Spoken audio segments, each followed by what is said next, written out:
What they want is they want to be invited into your mission, and they want to participate in that. And then showing them how care is actually a collective act actually builds those lasting bonds. Welcome to Pet Sitter Confessional, an open and honest discussion about life as a pet sitter. Today, we're brought to you by our friends at Time to Pet and the National Association of Professional Pet Sitters. We are really excited to have Dr. Christie Cornelius, the director of the Independent Veterinary Practitioners Association. I worked on my articulation with that this morning so that I could get it out in one take. But we're really excited to have Dr. Cornelius on to talk about a little bit about the behind the scenes of independently owned vet practices, as well as what it takes to help bridge this gap between pet care and vet care and how we can have good partnerships and grow in our community. Honestly, Dr. Cornelius, trying to pick one topic to talk with you about was really difficult. You have a wide range of interests and you've spoken on a lot of stuff. So I'm really excited to dive into this and many other things. For those who aren't familiar with you and your work, could you please tell us a little bit more about yourself? Yeah. So first of all, Colin, thank you so much for having me on here. I really respect the work that our pet sitters do. I think they are a great go-between, a great bond, and people that I love to work with. And so it's a pleasure for me to be here. And when you asked, I immediately answered. So so myself, I am a veterinarian. I've been a veterinarian for 21 years now, and I graduated from Texas A&M University. I grew up in Dubuque, Iowa, in the Midwest. I'm actually a Midwestern girl, and moved down to Texas to go to vet school. And so completed my program, went out into general practice for a little while. I did some feline practice, emergency practice. So just got some things under my belt and decided after about 8 years out of vet school to start my own business. And so I started my first pet hospice and palliative care and in-home euthanasia practice, which eventually also added on water-based cremation for pets, which was the first in the state of Texas for that. And so it was creating an A to Z solution that kept everyone kind of tight in communications to make sure that none of these older pets, sick, chronically ill pets are slipping through the cracks, and we're gaining their we're getting to them earlier, and we're able to better control their pain through those things. But so I did that, and I actually ended up selling that practice in 2021 to Blue Pearl Veterinary Specialists, and it was to help them start their national pet hospice program, which they now have. And so I stayed on as medical director for a little while and decided that I wanted more experience with leadership and also business acumen in order to help other independent veterinarians to start their practices. And so I went back and got my executive MBA from Rice University last year. And since then, I've converted most of what I do over into consulting for other practices that do the same thing that I have done a couple of times. And I see vet patients on the side on where I live because there's a shortage of veterinarians in the area, especially those that are available for in-home services and over the weekend and after hours. And so it's kind of a perfect fit right now for me. I get to do a little bit of the vet side, some consulting side. And so now currently working on a new project to bring a community of veterinarians together so that we can all help each other get further faster. Oh, it does take a lot of community, doesn't it? And too often we feel like we're over here all by ourselves, treading and scrambling up a cliff. Yeah, we have to learn how to break down the silos and work together and collaborate and figure out where we all fit in an ecosystem. Right. Now, when did you start working or associating with the independent veterinary practitioners? Yeah, so the IVPA, I actually came on board almost a year ago. Last May, I came on as a director on the board. And so with that, I also took over as the chair of the committee for our outreach and public presentation. And so we're trying to gain more membership and more visibility within the community so that then other independent veterinarians can benefit from some of the things that we can do for them to support them. I think what's interesting as part of your story is that you mentioned that, you went to start a business. And I think that that's a very different mindset than a lot of people have, right? They get into start a practice or do medicine or help people. Is that a mindset that you see in a lot of people that you're working with, is like, this is business versus this is a passion? Yeah, because there is a business component to it. And if you don't profit, then you can't stay in business and you can't stay in the community and continue to help others.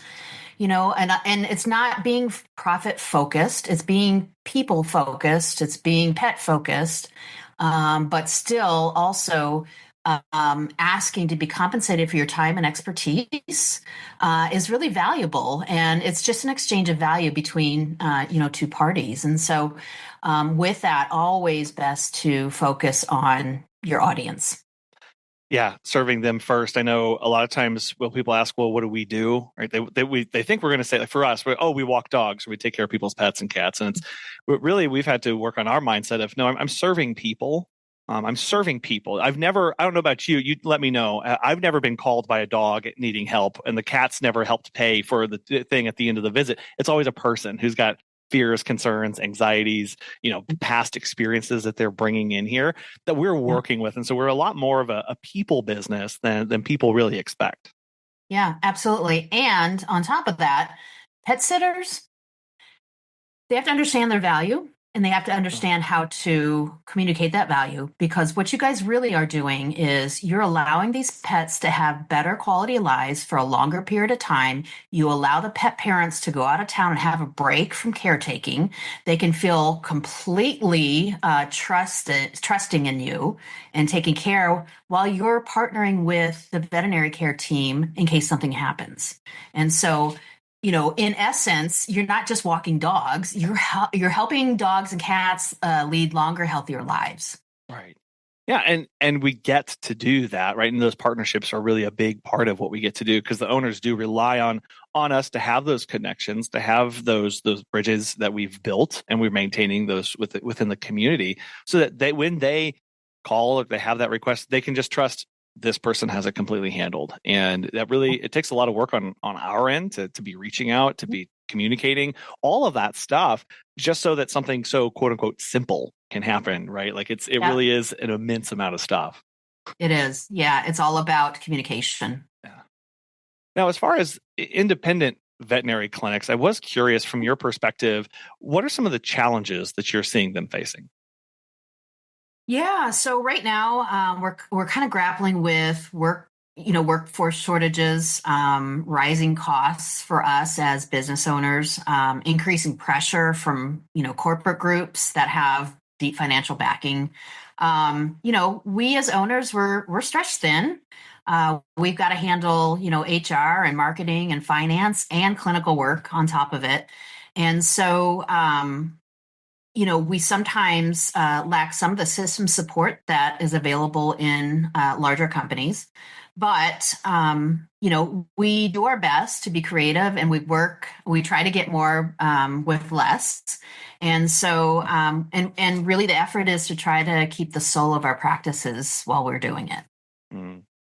That's hard, because keeping the soul of the practice means that in a lot of instances, you still have to be human and vulnerable and kind of putting yourself out there in a world that is pretty demanding and will just take everything from you. Yeah. Yeah.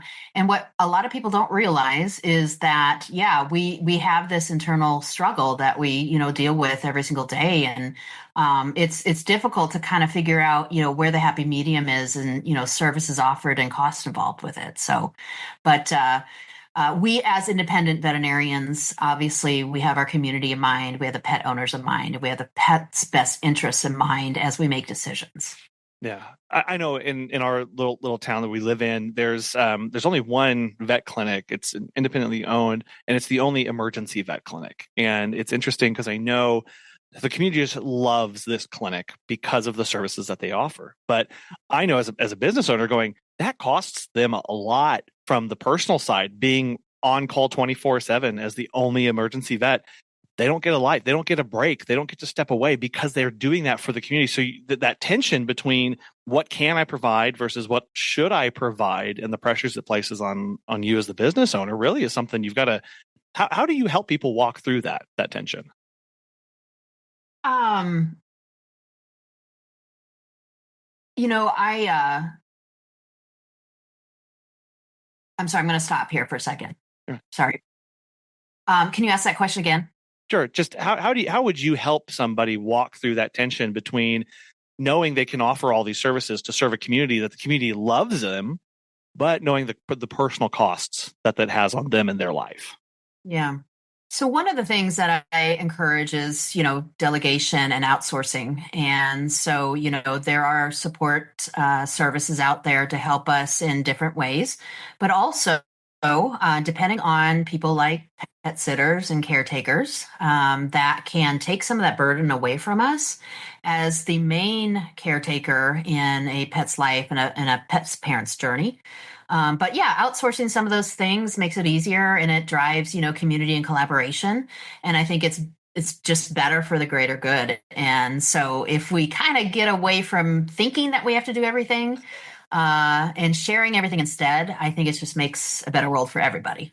Yeah, I could imagine a scenario where maybe a pet owner has medications that they're struggling to administer to their pet and constantly bringing the pet into the vet clinic, and that's fine, right? Like that's a service that they can provide, but that's time, attention, that's, things on the schedule. If they had someone who they could refer to and say, hey, here's a pet sitter who can administer these meds, they'll come to your house. I trust them. It gets a little bit off of their burden. They're still helping to serve that client and that pet and knowing that they're cared for. Yeah. Oftentimes pet owners will stop giving medications and not tell the veterinarian just because they're having so much difficulty giving it. Yeah. And they think that we're too busy to deal with those things. And so they just won't say anything. And then, 2 weeks later we check in and, dog or cat hasn't been on medications. And so, to have pet sitters in the community able to do those things for pet owners, a lot of pet owners find that very valuable. Well, I know you mentioned one of the challenges facing independent vet clinics was larger corporate groups, and I know recently there's been a lot of consolidation, a big money coming into the side of those practices. How are you seeing that impact the industry? Yeah. So, when, corporate consolidators come in, their main focus is scalability and profitability. And you can't do either one or without the other. And so with that, and it's just because they're on such a large scale, they don't have as much ability or flexibility in terms of management and some other things that innovations, changes and things like that. Being agile is something that is an advantage for independent or solo veterinarians. And so a lot of pet owners prefer the personalization, customization of care. They like reasonable fees, and they like the flexibility that independents are able to offer in that. And so instead of a pet owner coming in and there's a protocol to treat this pet, well, there's nuances in and out of that whole thing. And if there's no room to be flexible and this is how it's done, then you often miss the boat and it's really not creating that customer experience that they expect. Yeah, that personalized, individualized, one-on-one attention, right, that can be provided when there is that protocol. And that's something that I don't think we appreciate enough, is just the ability to, you said those two words, innovate and be agile. I think oftentimes when we think of the big corporate, these big consolidations, we think, oh, they've got all the money in the world. They can do whatever they want. But as you pointed out, their primary focus is the scalability and profitability against all other things, right? And so really a lot of that gets left behind, where they can't adapt or change or be flexible, whereas somebody else can. Right. Yeah. I mean, good or bad, either way, corporations serve a purpose and, there are people that, it's exactly what they're looking for. And, some of it's based on time and availability. And so to make things, smoother as far as their experience is concerned, some people just prefer that over other options. Have you heard of Tying to Pet? Dan from NYC Pooch has this to say. Time to Vet has been a total game changer for us. It's helped us streamline many aspects of our operation, from scheduling and communication to billing and customer management. We actually tested other pet sitting softwares in the past, but these other solutions were clunky and riddled with problems. Everything in Time to Pet has been so well thought out. It's intuitive, feature-rich, and it's always improving. If you're looking for new pet sitting software, give Time to Pet a try. Listeners of our show will save 50% off your first 3 months by visiting timetopet.com/confessional. Do you feel like this is impacting more general practices versus more niche or specialized practices, or how is that impacting, what people are doing and practicing in their clinics? Sure. Yeah. So specialty practices is where we see the most consolidation. And I would say they're probably right now at this point about 75% consolidated. And so only about 25% of specialty practice is actually independent. And so the percentages in general practice are a bit lower. Consolidation is only about 40%. And so we're still a majority independent in the GP practices. And depending on the niche practices and where you're at, you'll have different levels of consolidation.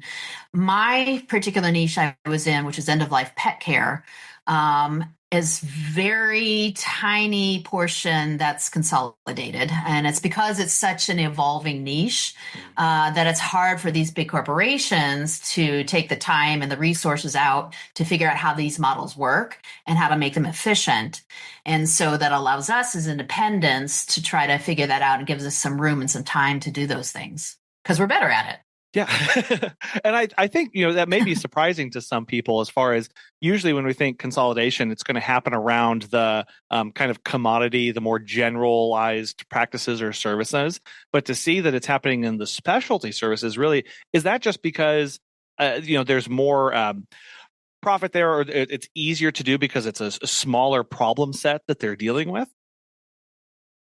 So it's typically a smaller group that you're dealing with that carry very valuable assets like MRI machines, and they have like top-notch surgeons, and so that's a lot of value for those companies that consolidate at that point. And so, and that's the main purpose of doing that.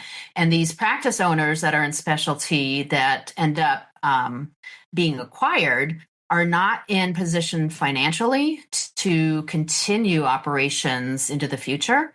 And so they have to depend on, deeper pockets. And so that's where we get kind of stuck. We can't evolve because we as independents can't get enough resources ourselves to move forward. So Yeah, that makes sense. When you're talking at MRI machines, for the consolidator, it's nice because it may already be there, and you're not having to buy 1,000 of them. And from the clinic side, you're going, man, I've got to have another MRI machine, so I need somebody with a little bit deeper pockets to make this. So it does make sense now how those kind of work hand in hand to come together. Yep. Yeah, it's all show me the incentives, and I'll show you the outcome, right? Of understanding like what's driving this. Yeah, exactly. I know we've mentioned it a little bit already, but I was curious, as far as your perspective in seeing opportunities for pet sitters, dog walkers, to support our independent and local vet clinics. Yeah. So just as I mentioned previously, it's really forming a good relationship with these veterinarians, particularly independent veterinarians, because they're probably more apt to work with you as a, pet sitter or dog walker. Dog walkers, pet sitters, they observe pets daily. They often notice, subtle health changes before anyone else does, even the family. And because they have this basic education of observing a lot of pets, these pets can be helped earlier on in their disease stage. And so that helps to facilitate proper treatment sooner. And it helps to support the family and the pet as they move into the future. Well, I love how you said the word observing. And I think often we forget the value in just being around, present, watching, touching, feeling, listening when we're around pets. And that we might not be able to say, oh, I'm going to, because the next step is then diagnosing, right? Is that, okay, I've got to turn this into something. But from our perspective, we can go, a lot of times it's just, well, this isn't normal, right? and the power Yeah. in that Yeah. for the owner Yeah.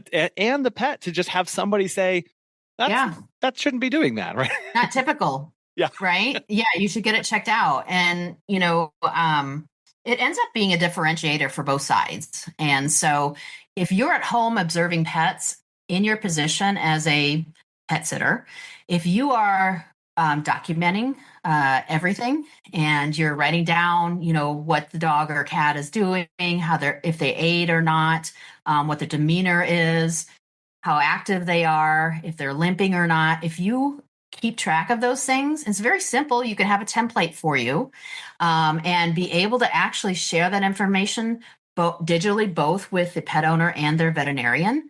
That builds trust, and that it builds trust and that you're aligned in how they're recommending that this pet is being taken care of.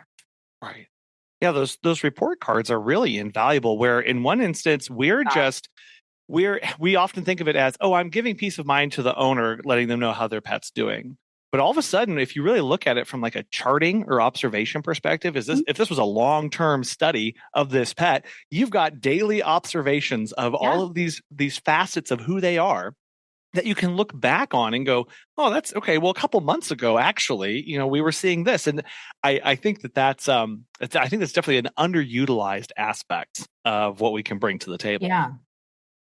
Yeah. And so what I would recommend for these pet sitters, they're young and for the most part, and they're really into technology, is that if you're on ChatGPT, the best thing you can do is say, hey, I'm a pet sitter. I would like to create a report card or a medical record for the pets that I am pet sitting for that would be aligned with how a veterinarian or a veterinary team would want to receive that information. Mm-hmm. So, and that'll set you up with that. And ChatGPT is very helpful nowadays. It's much more advanced. It helps you with follow-ups. And so it can be very advantageous in trying to set up your business properly. Well, and you added that little clause at the end of how a veterinary practice would want to receive this information. And that's really the key in helping this communication and this partnership. If I have a lot of information, but if I don't give it to you in an effective way or in a confusing way, you can't do anything with it. So to be able to say, I need it so that they can do something with this. And man, that just really changes the value that you can come in and walk in with, as opposed to just telling kind of a long, I do this. All of a sudden it's a 15-minute long rambling story and I forget half the details, right? Like that's not helpful. Yeah. The best thing you can do as a pet sitter is ask the veterinarian how you would like to be communicated with. If you're reporting on pets that are home, or you take the initiative of just sending the information and say, hey, I watched this animal. I want you to add this data to your medical records if you find that it's valuable. Yeah. Yeah, because we don't want to be, if they're email based or even just phone based, or if maybe they have an intake form that we need to be following, or if we need to be including, it's simple things like please include the pet name or the owner name each time you communicate with us, so we can reference our files. So I'm not having to scroll through here to see everything. When we make it easy, really, that's where we get a lot of the amazing kind of care. Yeah, yeah. Or create a report card or medical record and talk to one of the technicians or office manager at a practice and say, hey, does this align with your current medical record system, in that you could easily pull this into your systems without any effort and just make it easy. Let me know how that works for you. Yeah, because if they're having to do a lot of transcribing on their end or retyping, nobody likes to retype information. It's every time I have to do it, I die a little inside. I think, no, this is a waste of my time. Right? I shouldn't have to do this. And it really, knowing the stress, and I think it's important that we remember that sometimes a simple email or a simple text message or even a phone call, it may only take a few seconds for us to put together. It may be asking hours of work on the back end for somebody. And the more that we can align ourselves more closely, it helps a lot of that communication and processes run even faster, right, at the end. Yeah.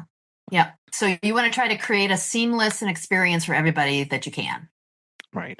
Now, we talked about some of the benefits. I was curious from your perspective, what are some of the risks if pet sitters and veterinary clinics are not aligned well and aren't communicating well? Yeah. So I think probably one of the biggest risks is fragmented care. Um, you know, when communication breaks down, pets can suffer because of the delayed diagnosis or duplicated treatments. Some clients may receive some conflicting advice, which can create some confusion and actually erodes trust. And so, and I think one of the worst things in lack of collaboration, it can actually breed professional tension, like we had, talked about earlier, the silos and the lack of communication, which ultimately is just detracts from the quality of care that you're providing for the pet. Right. Yeah, that conflicting advice, I see that happen in even simple things like knowing what kind of terms to use for behavior. And I know a Yeah. big one that gets thrown around a lot and pretty carelessly is things, even it's like separation anxiety, where we can throw that term out and what we're trying to communicate is, well, there's some stress going on, there's some underlying stress here, versus the actual clinical term and definition of what separation anxiety actually is. And then there's this, you're cross-talking. I'm using the same term, but I'm using something completely different meaning-wise. Yeah. And it gets really confusing when there's two people, let alone three, and I'm having to go between the owner and the vet and myself, right? All of a sudden it's like, oh, something has gone off the rails here. Yeah. You have to be really careful, when you're in that position, not to give advice, but to say, hey, I noticed this. I think it would be helpful maybe if you told your veterinarian this and see what they say about it. Yeah. And kind of redirecting and then furthering that conversation, right? And saying, hey, let me know what they say. And then maybe we can go from there. Right? Follow up, let me know what they say. Yep, exactly. Yeah. And those silos, it can be really damaging when you have that tension, because if just at an industry level, if this silo refuses to talk to this silo, or if there's some assumptions about what somebody else is doing, these preconceived notions and biases that come into play, it really does damage the future for the next person who comes in, or when there is a need for working and collaborating together. Yeah. So I would err on communicating more than you think that is normal. Yeah, and early too. And I think Yes. too often we communicate way too late and not enough. And going, well, a lot of times it's just, let me come in and introduce myself and start this relationship before anything is needed or asked or any serious work is coming along together. Because the longer I can nurture this relationship, the more professional trust now we have, the better this is going to be. And it just improves everything for everybody. Yeah, for sure. And your main goal is to establish trust. And that's how you do it. You get to know each other. Yeah. Now, thinking one step out now, as far as just the community as a whole. I mean, we've mentioned a few times of how they're community focused. They want to help people. How can communities come around these independent clinics and vets to help and sustain them together? Yeah, I think, if we're together, if we create some opportunities for collaboration, outreach events in the community, educational talks and co-marketing with local pet businesses and pet sitters, gives us an opportunity to kind of put our faces out there and say, hey, I'm really here for you. I'm willing to work with these other professionals so that we can bring the best experience for your pet possible. I understand that I can't do everything, but this person over here can help fill that gap. So why don't we just work together? And then that way we end up with some better outcomes. I think often we underappreciate how much our clients and people want to see us working with others. I think we can often, right? We can often feel like, oh, they need to see me as the be all end all with the grand poobah hat, sitting on my throne. And it's like, no. People want to see that working together because they know there's a lot of strength there. Yeah. What they want is they want to be invited into your mission. And they want to participate in that. And then showing them how care is actually a collective act actually builds those lasting bonds. Are you ready to reignite your passion and grow your business? Join the National Association of Professional Pet Sitter Community in Raleigh, North Carolina for their Ignite and Inspire 2026 conference happening February 27th through March 1st, 2026. This conference is all about connection, growth, and shaping the future of both your business and the pet care industry. Will you be there? Learn more and register now at petsitters.org. That's petsitters.org to register for the 2026 NAPS conference. I love that, inviting them into our mission. What does that look like practically? What that looks like is a lot of it has to do with your communication, both verbal and nonverbal. And that is telling your story. And everybody loves a story. And so everybody wants to know why you're giving up your time and resources to care for people's animals, to give them peace of mind. So that's the biggest value you give is peace of mind. Okay. And so if you can give a pet owner peace of mind, that's what they're paying for, ultimately. And so if you're able to communicate that as clearly as you can, you will find people finding you when you're not trying to find people. Right. And it strengthens that when we can say, hey, I'm partnering with such and such a clinic or such and such a professional because, right? It's that because it's a descriptive of why we're choosing to work with them. So what we're saying is, this person is important. This person is doing things that I see, and this is how they're helping us accomplish that mission. Yeah. And so if you explain your why and why you're here and why you're offering these services, and it's because you care deeply for pets in general, and you care deeply for other people's pets and, how that bond is, served and continued. And so if you establish a communication style that really explains kind of who you are, why you're there, and what value you bring, I think that's the most important when talking to other professionals. Yeah. I was just going to say it's important to do that when we're talking to not just our clients, because that's often what we think. We think, oh, I've got to be marketing and advertising and putting my face out there so I can get clients. But it's even more important when we're talking with our professionals, our colleagues, and people who are in the same field. Yeah, you're going to get more bang for your buck if you're talking to the veterinarians who have all of these clients already, and they're able to refer you to all of their clients they have already, rather than spending your time trying to connect with each individual person in the public. You'll be much better off if you can put on a brave face and go in and just smile and talk. So.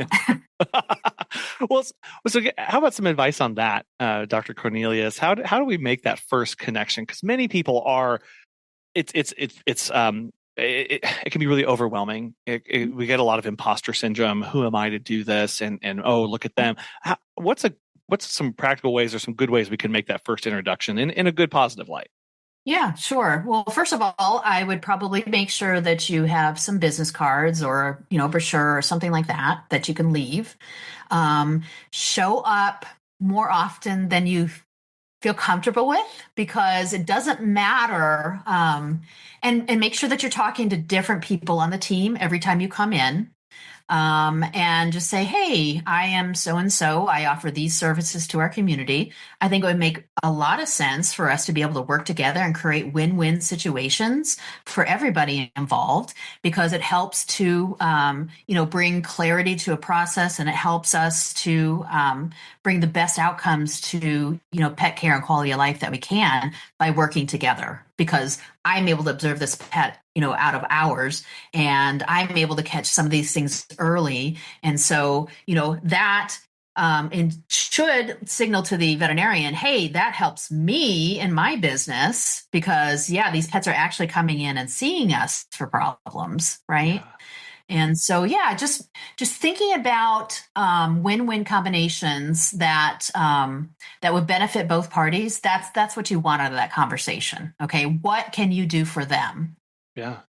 And I hope our listeners were paying attention to some of the language that you were using, as far as, oh, this is out of hours. This is quality of care. This is continuity of care. All these terms are, this is really speaking directly to how that veterinary clinic is thinking about their pets, and is thinking about their clients and how they're going to be cared for. And it really is understanding like you said, when we put them first and go, here's how I can serve you and your clients, that really helps make that connection better. Because sometimes we have a tendency, if we are nervous, scared, we just want to come in, I don't know, throw a box of donuts across the door and say, here's some business cards, and we run away. And they're left going, well, I don't know what you do, how you do it, why you do it. This doesn't make any sense. Okay, well, you're not going to get anything from that, and you've just wasted money on donuts, right? It's Yep. Yeah. So treats are fine. That's welcome, obviously. But even between those donut times, you're just popping in and saying hello, just because it's convenient for you on your way home.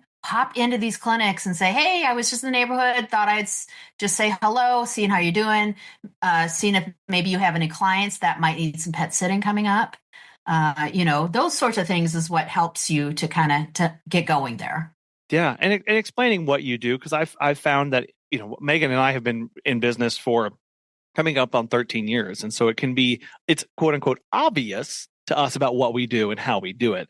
But there's so many other misconceptions and other things going on where it's like, oh yeah, I do pet sitting, and it's like, okay, but what does that mean? And telling people and explaining that is really helpful and taking that time. And it does take time. I know we're all very busy.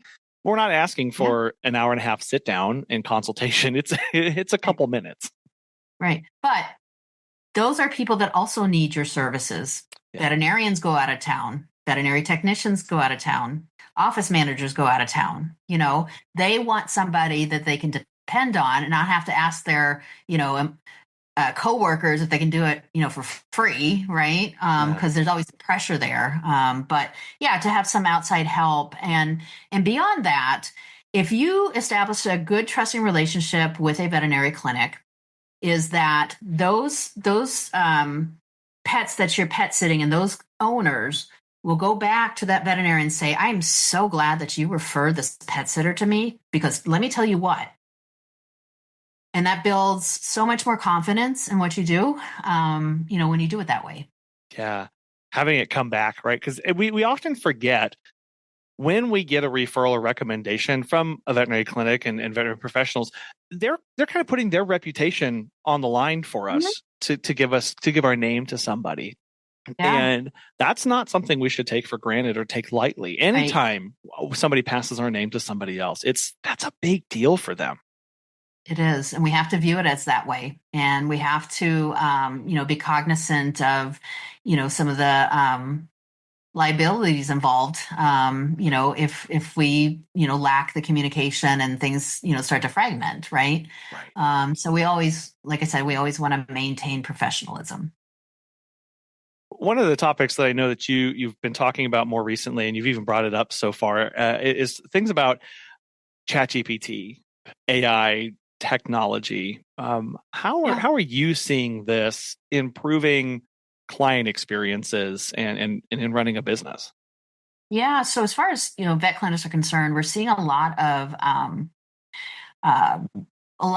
impact in automating some of our routine tasks, streamlining inventory, client workflows, assisting in clinical diagnoses.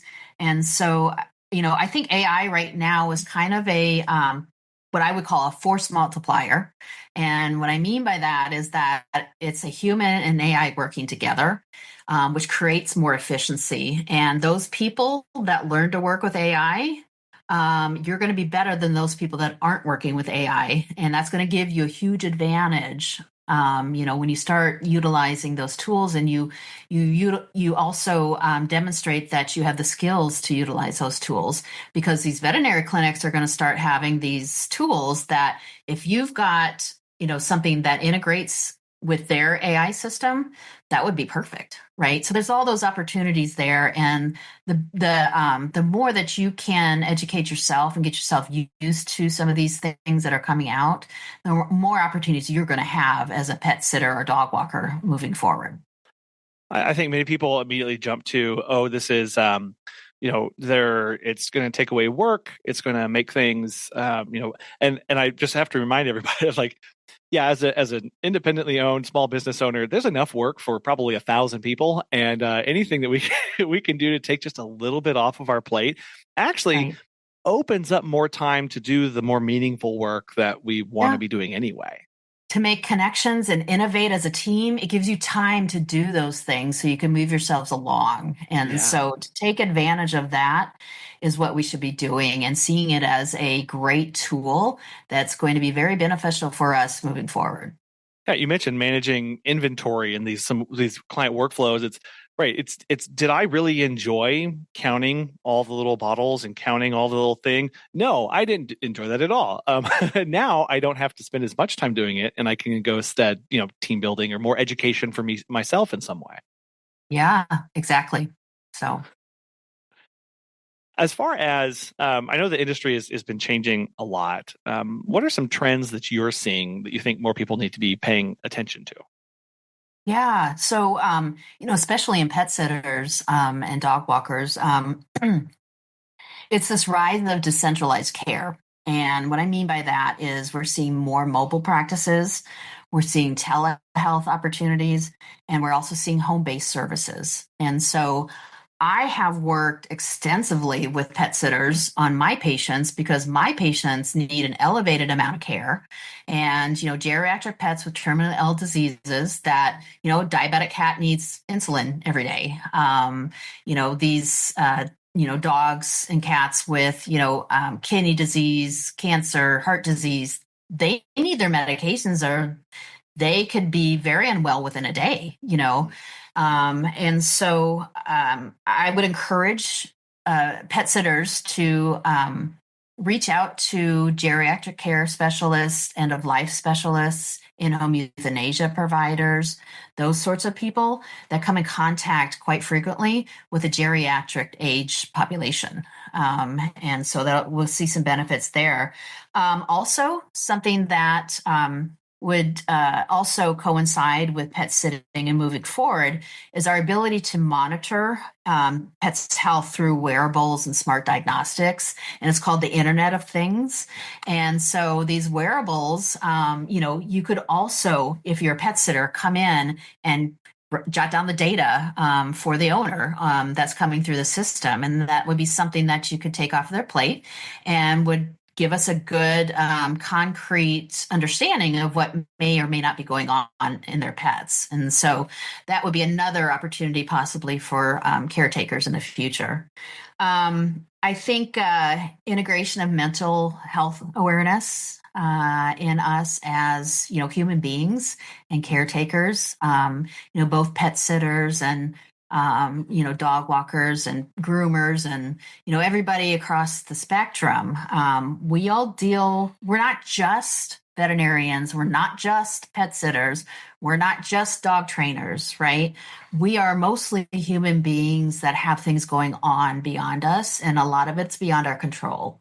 And for us to be able to integrate mental wellness tools, I think is going to help us sustain some of this, I would say, unpredictable times, and uncertainties. And so, but, and then establishing cross-industry collaboration, through technology and lifestyle and wellness brands. I think that will be something to look forward in the future. And the movement towards founder-led, mission-driven veterinary businesses. I know a lot of us are working on that, and we're seeing a lot more entrepreneurship come out. And then, we're mostly focused on, ethics and quality and sustainability. And so that's all good for all of us moving forward. That's a lot to unpack there. I love that. I'm very thankful that you mentioned the mental health side of things. One thing that I love watching new people entering the dog walking and pet sitting industry is they really have that nailed down. They have that aspect of the boundaries of the taking care of themselves, where a lot of us who started 10, 15, 20 years ago, it took us a little bit to learn that. And having seen people coming in and entering the industry where that's just standard practice of, no, of course I'm going to take a day off. What are you talking about? Or of course I'm not going to answer my phone. It's like, wow, look at that. This is wonderful. It makes me really happy because we do want to show up again the next day and the next day. And we've got to figure out, what do we need to do on our end to make sure that we can do that? We started talking off about profitability, and it's okay to make money from this. It's also okay to take care of yourself. so that you can show up that when you need to and actually give the care that you want to be giving. Yeah. And anyone that is having difficulty trying to figure out their pricing strategy can find help for those things, including ChatGPT. And also, if you communicate with vet clinics that have technicians that do a lot of pet sitting or have done a lot of pet sitting, might be willing to sit down and say, hey, I think client perception will be this, and I think what you're charging sounds reasonable for what you're offering. And so you might be able to get some help, just with some of the people that are within that infrastructure. Yeah, surrounding yourself with good people.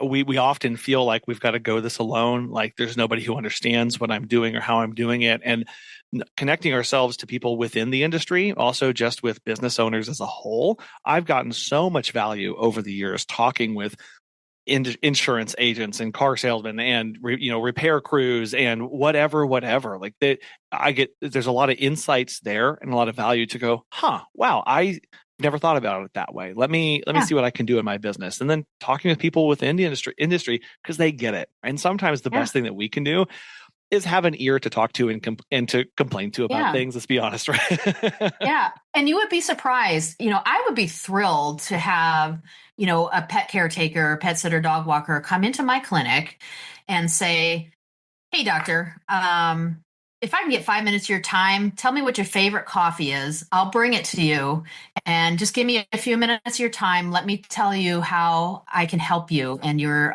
patient care and things like that. And so, just creating those opportunities and being brave to do that. The worst you're going to get is a no. And do you know how many no's I've gotten? A lot. Okay. But then the more no's, it'll get you closer to a yes. Okay. So even though it might seem a little overwhelming and defeating at times, keep going. I love that. Thank you so much. Thank you so much, Dr. Cornelius. I've really appreciated our time together, your encouragement for us and your advocacy for these partnerships and for small businesses too. For those who want to learn more about the Independent Veterinary Practitioners Association or get in touch and follow along, find resources, how best can they do that? Yeah. So the IVPA, their website is iveterinarians.org. And it provides a good resource, a good idea of what's available in the community and within and outside of independent practice, and would give professionals outside of veterinary practice an idea of how we are trying to change moving forward. And then that way you can see and postulate if there's any opportunities for yourselves, just by learning more about an organization like that and what we're trying to do. And a lot of it is community building, and pet sitters are part of that. And so it's real important for those professionals to keep up with what we're doing in vet med. Perfect. Well, that's awesome. I'll have those links, the link in the show notes and on our website, so people can click right to that and get connected. Good. That's perfect. Again, thank you so much for your time today. You're so welcome. It was such a pleasure. So glad to provide some encouragement to you guys. You guys are wonderful. Keep doing what you're doing. We love you. While it may feel like you're doing this all on your own, the truth is the most powerful care happens when we collaborate with others. That takes intentionality on our part to build that into how we operate.